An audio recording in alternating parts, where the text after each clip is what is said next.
जरूरत होगी। और हम ये बात जानते हैं कि हमारी जो आर्मी है, इंडिया में भी बहुत बड़ा इंडियन आर्मी का जो एक फैक्टर है वो सिख से आता है, इसलिए उनको इनकी जरूरत हो। उसकी क्यों जरूरत होगी ये फिर एक अलग बहस है, उस पर अगर आप चाहें तो मैं बात कर सकता हूँ।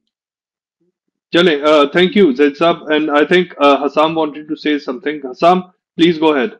Hassam. नहीं, मैं ज़ैदी साहब से एक क्लैरिफिकेशन लेना चाहता था कि what was the link that he was trying to make between the era of Ranjit Singh and the French empire and then linking it somehow to Nawaz Sharif in the modern age. Zaidi sahab, could you please elaborate? जी जी, इस पे मैंने यही बताया ना। देखिए, बात यही है कि एक नेचुरल अलायंस पाया जाता है between Punjab and the imperial powers. ठीक है, एक नेचुरल शुरू से एक अलायंस रहा है हमेशा से। सही है, चाहे आप 1857 की बगावत देख लें, वॉर ऑफ इंडिपेंडेंस देख लें, जिसमें पंजाब ने इंपीरियल पावर की यानी ब्रिटिश एम्पायर की मदद की। ठीक है, चाहे आप फर्स्ट वर्ल्ड वॉर देख लीजिए, जहां बहुत सारे पंजाबी सिपाही सोल्जर्स जो हैं वो गेलीपोली के महाज पर अंग्रेजों की तरफ से जाकर लड़े। चाहे आप 1942 में देख लें, 40 में मेरा ख्याल है, अगर मैं correct me if I am wrong, कि सिंगापुर में जब सीज हुआ था जापानीज ने, तो क्या कहते हैं उसको, वहां पर जाकर यही लोग छुड़ा कर लेकर आए थे ब्रिटिश एम्पायर को। या आप 2001 में अफगानिस्तान की वॉर को देख लीजिए, जहां पर क्या कहते हैं 50 to 60% जो डर्टी वर्क था वो इन्हीं लोगों ने किया। कोई भी मिसाल ले लीजिए। देखिए, मैं बार बार ये बात कह रहा हूं कि नवाज शरीफ जो है ना, इस पूरी पिक्चर में एक छोटा सा हिस्सा है जो कोऑपरेटिंग फैक्टर है, लेकिन गेम कुछ और है।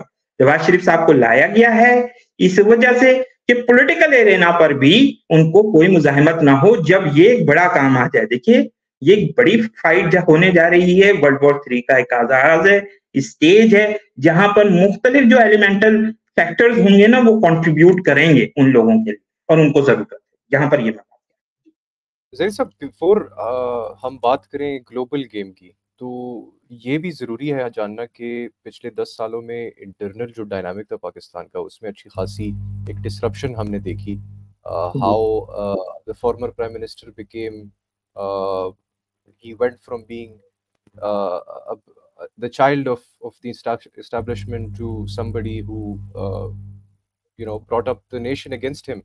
तो इस डिवाइसिव ट्रेंड को, इस पोलराइज्ड पॉलिटिक्स को टैकल करने के लिए जिस तरह से सोसाइटी एक एंटी करप्शन के नारे के पीछे जा रही थी और उसमें कोई अच्छी खासी डेवलपमेंट नहीं आई, ना सुप्रीम कोर्ट ने रूल किया किसी फॉर्मर पॉलिटिशियन के खिलाफ, फॉर्मर प्राइम मिनिस्टर के खिलाफ, तो इस ट्रेजेक्ट्री को वापस एक यूनिफाइड तरीके से अप्रोच करने के लिए it could be a reason why Nawaz Sharif return, apart from the effect that it may have on the global scenario.